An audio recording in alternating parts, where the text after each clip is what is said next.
Howdy. Today we're going to read Mosiah chapter 29. It's kind of a long one, and I apologize for the blurry video. Before I begin, I invite you to hit pause and say a prayer and ask for discernment so you can get as what you're supposed to. And if you want your own physical copy of the Book of Mormon, like this, there's a link in the description you can use to request one.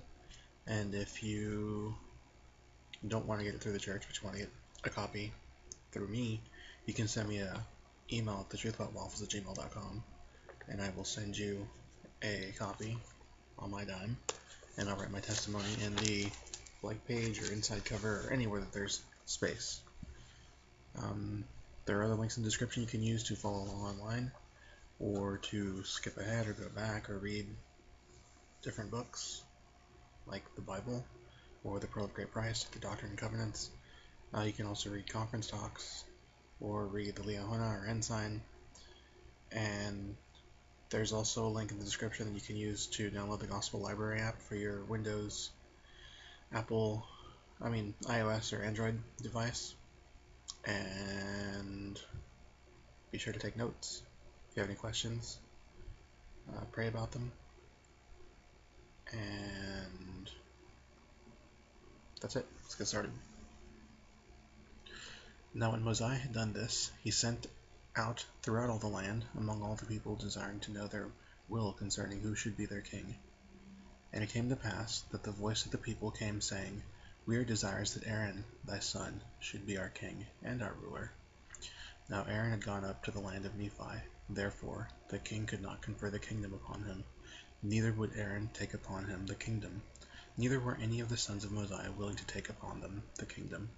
Therefore King Mosiah sent again among the people, yea, even a written word sent he among the people. And these were the words that were written, saying, Behold, O ye my people, or my brethren, for I esteem you as such, I desire that ye should consider the cause which ye are called to consider, for ye are desirous to have a king. Now I declare unto you, that he to whom the kingdom doth rightly belong has declined, and will not take upon him the kingdom. And now if there should be another appointed in his stead, behold, I fear there would rise contentions among you. And who knoweth but what my son, to whom the kingdom doth belong, should turn to be angry, and draw away a part of this people after him, which would cause wars and contentions among you, which would be the cause of shedding much blood, and perverting the way of the Lord, yea, and destroy the souls of many people.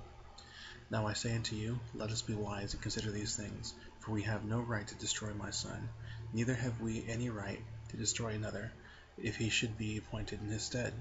And if my son should turn again to his pride and vain things, he would recall the things which he had said, and claim his right to the kingdom, which would cause him, and also the people, to commit much sin. And now let us be wise, and look forward to these things, and do that which will make for the peace of this people. Therefore I will be your king the remainder of my days.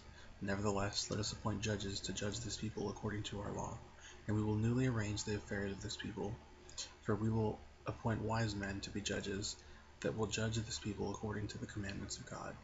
Now it is better that a man should be judged of God than of man, for the judgments of God are always just, but the judgments of man are not always just.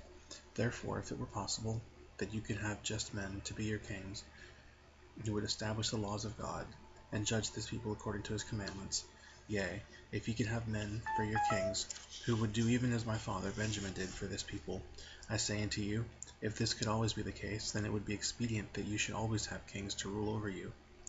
And even I myself have labored with all the power and faculties which I have possessed, to teach you the commandments of God, and to establish peace throughout the land, that there should be no wars, nor contentions, no stealing, nor plundering, nor murdering, nor any manner of iniquity. And whosoever has committed iniquity, him have I punished according to the crime which he has committed, according to the law which was given to us by our fathers. Now I say unto you, that because all men are not just, it is not expedient that ye should have a king, or kings to rule over you. For behold, much iniquity doth one wicked king cause to be committed, yea, and what great destruction. Yea, remember King Noah, his wickedness and his abominations, and also the wickedness and abominations of his people. Behold, what great destruction did come upon them, and also because of their iniquities they were brought into bondage. And were it not for the interposition of their all-wise Creator, and this, because of their sincere repentance, they must unavoidably remain in bondage until now.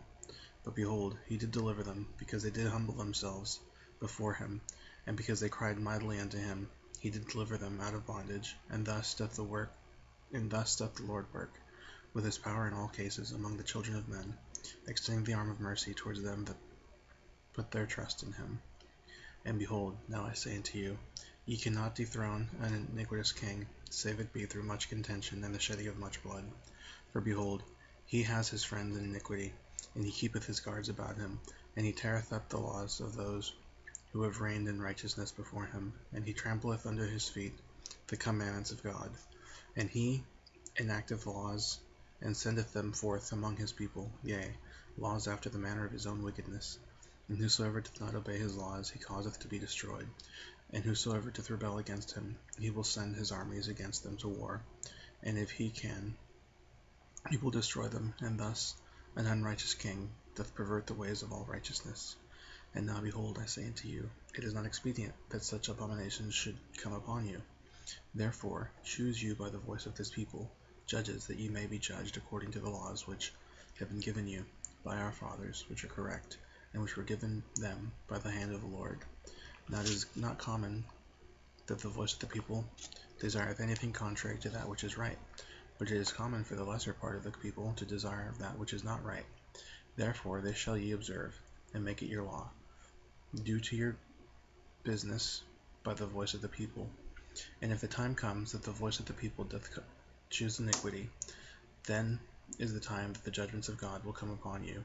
Yea, then is the time he will visit you with great destruction, even as he has hitherto visited this land. And now, if ye have judges, and they do not judge you according to the law which has been given, ye can cause that they may be judged of a higher judge. If your higher judges do not judge righteous judgments, ye shall cause that a small number of you, of your lower judges, should be gathered together, and they shall judge your higher judges according to the voice of the people. And I command you to do these things in the fear of the Lord. And I command you to do these things, that ye have no king, that if these people commit sins and iniquities, they shall be answered upon their own heads. For behold, I say unto you, the sins of many people have been caused by the iniquities of their kings. Therefore their iniquities are answered upon the heads of their kings.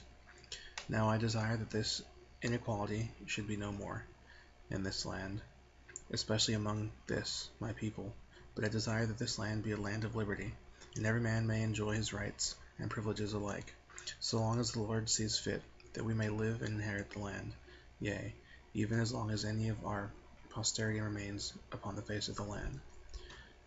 And many more things did King Mosiah write unto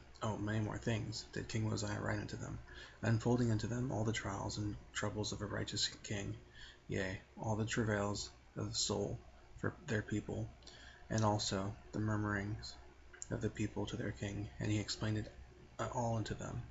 And he told them that these things ought not be, but that the burden should come upon all the people, that every man might bear his part.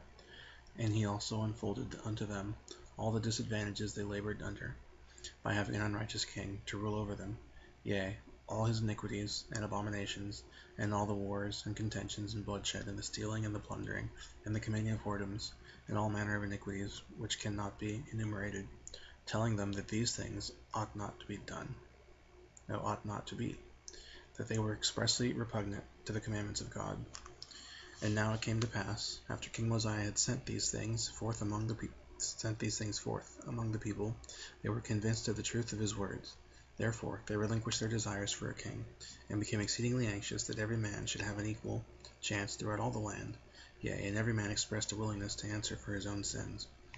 Therefore it came to pass that they assembled themselves together in bodies throughout the land to cast in their voices, which I guess is still a vote, concerning who should be their judges, to judge them according to the law which had been given them. And they were exceedingly rejoiced because of the liberty which had been granted unto them, and they did wax strong in love toward Mosiah. Yea, they did esteem him more than any other man, for they did not look upon him as a tyrant who was seeking for gain, yea, for that lucre which doth corrupt the soul, for he had not exacted riches of them, neither had he delighted in the shedding of blood, but he had established peace in the land, and he had granted unto his people that they should be delivered from all manner of bondage. Therefore they did esteem him, yea, exceedingly beyond measure. And it came to pass that they did appoint judges to rule over them, or to judge them according to the law, and this they did throughout all the land. And it came to pass that Alma was appointed to be the first chief judge, he being also the high priest, his father having conferred the office upon him, and having given him the charge of concerning all the affairs of the church. And now it came to pass that Alma did walk in the ways of the Lord, and he did keep his commandments, and he did judge righteous judgments. And there was continual peace through the land. And thus commenced the reign of the judges throughout all the land of Zarahemla, among all the people who were called the Nephites, and Alma was the first and chief judge. And now it came to pass that his father died, being 82 years old, having lived to fulfill the commandments of God. And it came to pass that Mosiah died, also in the 33rd year of his reign, being 63 years old, making in the whole 509 years from the time Lehi left Jerusalem. And thus ended the reign of the kings over the people of Nephi, and thus ended the days of Alma, who was the founder of their church. Alright, thanks for watching, and I'll see y'all soon.